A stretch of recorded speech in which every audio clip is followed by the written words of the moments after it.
WWE की news और updates वाले ब्रांड न्यू एपिसोड में आप सब लोगों का वेलकम है। इस एपिसोड में हम बात करेंगे एज के रिटर्न के बारे में, AEW रिटर्न के बारे में, साथ ही में कोडी रोड वर्सेस द रॉक के मैच के बारे में भी बात करेंगे, ब्रॉक लेसनर के बारे में भी बात करेंगे, साथ ही में हम बात करेंगे Roman Reigns versus Seth Rollins के मैच के बारे में भी, और साथ ही में नो मर्सी जो NXT का प्रीमियम लाइव इवेंट है उसके बारे में भी बात करेंगे और भी अच्छी चीज़ें हैं। तो वीडियो काफ़ी इंटरेस्टिंग होने वाली है, एंड तक देखिए। अगर पसंद आए तो वीडियो को लाइक करें, शेयर करें और फर्स्ट टाइम विजिटर चैनल को जरूर से सब्सक्राइब करें। तो इंट्रो के बाद विदाउट वेस्टिंग ज़्यादा time, let's begin this video.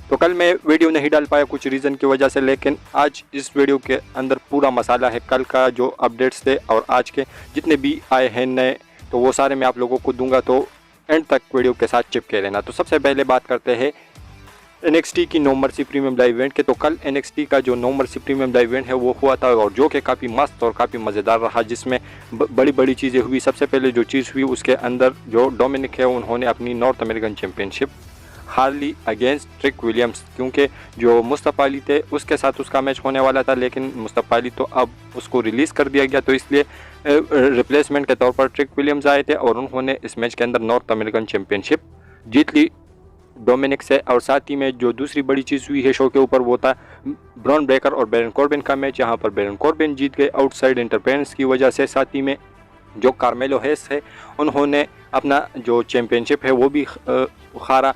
किसके अगेंस्ट, तो वो ड्रैगनोव के अगेंस्ट उन्होंने अपना जो NXT का चैम्पियनशिप है वो हार गए हैं। और साथ ही में जो मेन इवेंट के अंदर जो एक्सट्रीम रूल्स मैच था बेकी लिंच वर्सेस स्टेफनी का, तो ये मैच काफ़ी कमाल का था, काफ़ी ज़बरदस्त था। इसमें दोनों सुपरस्टार ने बिल्कुल दम कम लगाया था और एंड में जो बेकी लिंच है वो जीत गई। तो कल का जो no mercy premium live event था वो काफ़ी कमाल धमाल था और काफ़ी ज़बरदस्त था। लेकिन ये देखना इंटरेस्टिंग रहेगा कि डोमिनिक बिना टाइटल के उसका मैमी का जो बिहेवियर है उसके साथ कैसा होता है। तो आप लोग इसके बारे में क्या कहोगे? इसके साथ हम बात करते हैं अपनी नेक्स्ट अपडेट के बारे में, जो कि जुड़ा हुआ है स्मैकडाउन की रेटिंग से। तो पिछले हफ्ते की जो स्मैकडाउन की रेटिंग्स थी वो थी 2.110 मिलियन व्यूज़, लेकिन इस हफ्ते की बात करें तो ये इस हफ्ते का जो एडिशन था वो ठीक ठाक था, काफ़ी कमाल का था। जॉन सीना भी थे, एले नाइट भी मेन इवेंट के अंदर आ गए। तो इस हफ्ते की जो स्मैकडाउन की रेटिंग्स है वो थोड़ी सी बड़ी है, लेकिन इतनी भी खास बड़ी नहीं है, पिछले हफ्ते के मुकाबले में थोड़ी सी बड़ी है। और इस हफ्ते के जो स्मैकडाउन को रेटिंग्स मिले हैं वो है 2.153 मिलियन व्यूज़, जो कि अच्छे खासे नंबर्स है। इसके बाद बात करते हैं अपनी नेक्स्ट स्टोरी के बारे में, जो कि जुड़ा हुआ है मैट रिडल से। तो क्या जो मैट रिडल है उसको पहले से ही WWE ने कंसिडर किया था कि इसको रिलीज़ करेंगे? तो जी हाँ, बिल्कुल सही सुन रहे हो आप, क्योंकि जो मैट रिडल है उन्होंने इतने बड़े सारे कांड किए थे WWE के अंदर पहले से ही कि WWE मौका ढूंढ रही थी कि कब ऐसा मौका हाथ में आए और उसको रिलीज़ करे, क्योंकि जो मैट रिडल है वो बड़े सुपरस्टार थे, तो ऐसे में फैंस का भड़कना भी उसके ऊपर आ सकता था WWE के ऊपर। लेकिन उसके बाद जो है वो WWE उसको नज़रअंदाज करती रही और रिलीज़ नहीं कर पाई। लेकिन अभी एक बहाना बना उसका, जो एयरपोर्ट पर कांड हुआ, साथ ही में जो बजट कट्स हुए एंडोर वालों की तरफ से, और उसके बाद जो मैट रिडल है उसको रिलीज़ भी कर दिया WWE वालों ने। तो आप लोग इसके बारे में क्या कहोगे? इसके साथ हम बात करते हैं अपनी नेक्स्ट अपडेट के बारे में, जो कि जुड़ा हुआ है एज के रिटर्न से। तो जिस तरीके से मैं आप लोगों को अपडेट देता रहा कि एज जा सकते हैं AEW के अंदर, रूमर्स भी आ रहे थे, कल एक अपडेट आई थी जिसमें बताया गया था, और साथ शायद जो कोर्ट एंगल है उन्होंने अपने इंटरव्यू के दौरान भी ये बात कही थी कि मुझे पता है कि एज कितना लॉयल बंदा है WWE के साथ, वो कभी भी AEW के अंदर नहीं जाएगा। कल जिस तरीके से आप लोगों को मैंने तो वीडियो के अंदर उससे पहले बताया था कि 1-2 दिन के अंदर एज का कॉन्ट्रैक्ट ख़त्म हो जाएगा, लेकिन कल ही जैसा ही एज का कॉन्ट्रैक्ट ख़त्म हुआ तो आज जो Russell dream premium live event था या कुछ तो बड़ा शो था AEW का, वहाँ पर एज का रिटर्न हमें देखने को मिला। और सीधा मेन इवेंट के अंदर जहाँ पर डार्बी एलन और क्रिश्चियन केज का मैच होने वाला था, वो भी एक चैम्पियनशिप के लिए, उसका नाम मैं भूल गया हूँ, जो पता नहीं कोई सा, तो TNA आई थिंक TNA नाम था, या TNT चैम्पियनशिप के लिए मैच था क्रिश्चियन केज और डार्बी एलन के बीच में। ये 2 आउट ऑफ 3 पॉल्स जो मैच था, इसमें पहले एक बार जीत जाते हैं क्रिश्चियन केज, फिर डार्बी एलन, उसके बाद एक ही जो पॉल्स है वो बचता है, और एंड में जो क्रिश्चियन केज है वो जीत जाता है। तब जब उसका जो अपना दोस्त था निक कोई तो है जो डार्बी एलन के साइड में था, उन्होंने हील टर्न किया, डार्बी एलन के ऊपर अटैक किया। उसके बाद जो जुरासिक पार्क वाले लोग हैं वो भी आते हैं और अटैक कर देते हैं डार्बी एलिन के ऊपर। इसके बाद जो स्टिंग है वो डार्बी एलिन के साइड में आते हैं, लेकिन वो भी पीट जाते हैं। लेकिन एंड में जैसे ही वो डार्बी एलिन और स्टिंग को स्टील चेयर से उसके ऊपर अटैक करने वाले होते हैं, तभी जो टीम सॉन्ग है वो बचता है एज का और वो भागते हुए आते हैं और उसके बाद वो स्टील चेयर क्रिश्चियन केज से लेते हैं और उसी के ऊपर ही अटैक कर लेते हैं और वो भाग जाते हैं। तो आज जो एज का रिटर्न है वो ऑफिशियली AEW कंपनी के अंदर हमें देखने को मिला। और जिस तरीके से जो कोर्ट एंगल है उन्होंने बताया था कि एज लॉयर है वो कभी भी AEW के अंदर नहीं जाएगा, तो भाई ये देख लो आज एज AEW के अंदर आए और उसका जो नया नाम है वो एडम कोपमैन है, या मैं अगर सही से प्रोनाउंस कर रहा हूँ, लेकिन एडम कोपमैन ये कोई नाम है एज का नया AEW के अंदर। तो आप लोगों को एज का रिटर्न कैसा लगा AEW के अंदर? तो अगर आप लोग कहोगे कि उसका जो 90 दिन का क्लॉज है वो उसका क्या हुआ, तो जब कोई सुपरस्टार WWE उसको रिलीज़ करती है तो उसके कॉन्ट्रैक्ट में 90 दिन का क्लॉज होता है, लेकिन जब किसी सुपरस्टार का कॉन्ट्रैक्ट ख़त्म हो जाता है तो उसके अंदर जो है वो 90 दिन का क्लॉज नहीं होता और वो अगले दिन ही दूसरे प्रमोशन के अंदर जा सकता है। तो एज का रिटर्न आप लोगों को कैसा लगा AEW के अंदर? इसके साथ हम बात करते हैं अपनी नेक्स्ट अपडेट के बारे में, जो कि जुड़ा हुआ है ब्रॉक लेसनर से। तो ब्रॉक लेसनर के बारे में अपडेट निकल के सामने आ रही है कि वो आके चैलेंज कर सकते हैं सेथ रॉलिंस को उसकी वर्ल्ड हेवीवेट चैंपियनशिप के लिए, लेकिन जो फैंस है वो भी यही डिमांड कर रहे हैं कि ब्रॉक लेसनर को टाइटल शॉट मिलना चाहिए। तो ऐसे में इसकी पॉसिबिलिटी भी मैं आप लोगों को बताता हूँ। हर किसी का अपना अपना जो है माइंड होता है, लेकिन मेरा अपना माइंड है, मैं आप लोगों को अपनी थॉट्स बता देता हूँ इस चीज़ के ऊपर। तो वैसे अगर देखा जाए तो नाकामुरा है साथ में सेथ रॉलिंस का मैच करने के लिए पास लेन के अंदर ये मैच हमें देखने को मिलेगा, जो कि लास्ट मैन स्टैंडिंग मैच होगा।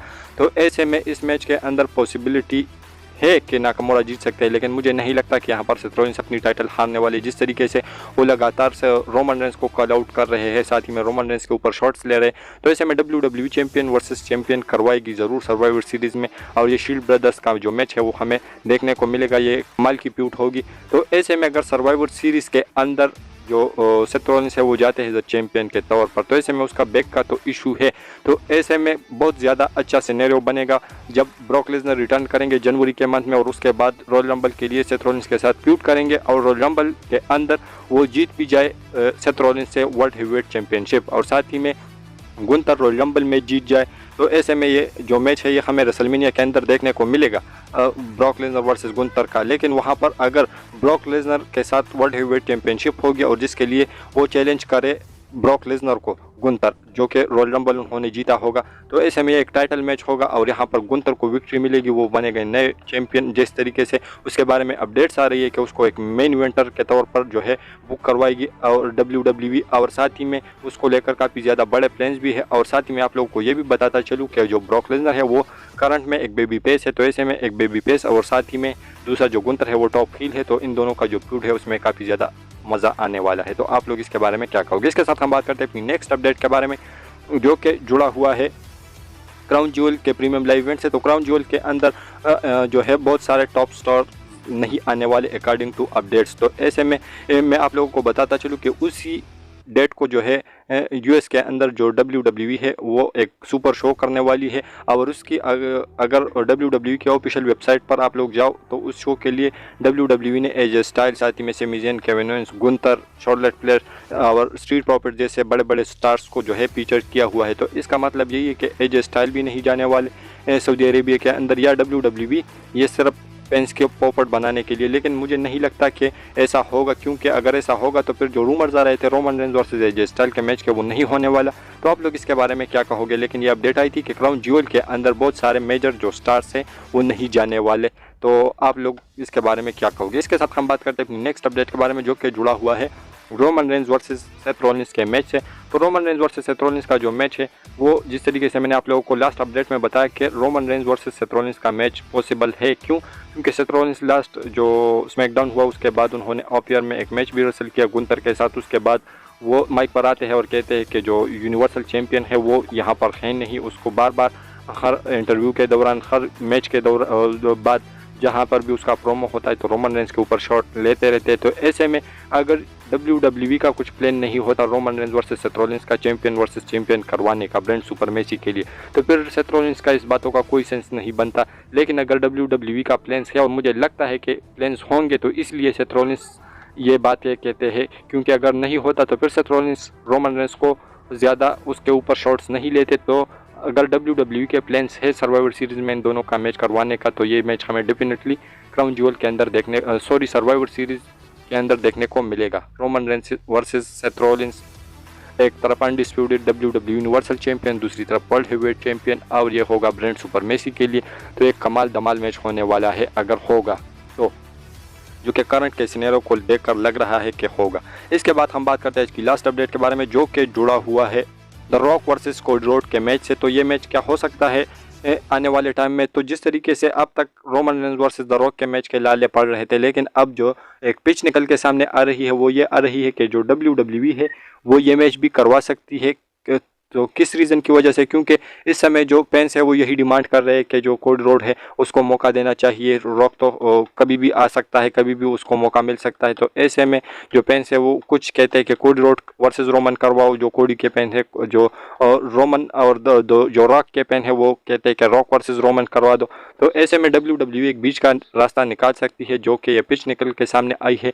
तो वो ये है कि जो ऑस्ट्रेलिया का प्रीमियम लाइव इवेंट होने वाला है एलिमिनेशन चैम्बर, जो कि बड़ा शो होगा, जहां पर 60-70 हज़ार के करीब लोग आने वाले हैं, और 85,000 के आसपास फ्री टिकट्स जो है लोगों ने रजिस्टर किए हैं। तो ऐसे में जो है ये मैच एक नंबर 1 कंटेंडरशिप का मैच होगा पिच के मुताबिक, और उसके बाद जो भी इस मैच को जीतेगा तो वो जाके फेस करेगा रोमन रेंस को उसकी अनडिस्प्यूटेड WWE यूनिवर्सल टाइटल के लिए।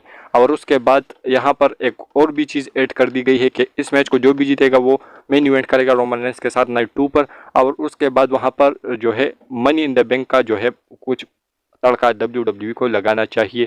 तो आप लोग इसके बारे में क्या कहोगे? Money in the bank briefcase जो है वो उसके बाद उसको कैश इन करवाने का क्या प्लान होना चाहिए, क्या नहीं होना चाहिए? या Roman Reigns versus the rock आप लोग देखना चाहते हो, या रोमन रेंस वर्सेस कोडी देखना चाहते हो? अपनी राय नीचे कमेंट सेक्शन में ज़रूर दीजिए। लेकिन हमारी जो आज की वीडियो थी यहीं तक की थी। अगर पसंद आए तो वीडियो को लाइक करें, शेयर करें, और फर्स्ट टाइम विजिटर चैनल को जरूर से सब्सक्राइब करें, क्योंकि आप लोगों को हमेशा ऐसी ही इंटरेस्टिंग और लेटेस्ट वीडियो देखने को मिलती रहती है। तो मिलता हूं आपसे बहुत ही ज़्यादा जल्दी किसी इंटरेस्टिंग वीडियो के साथ। तो until that time stay healthy and keep watching Russell के।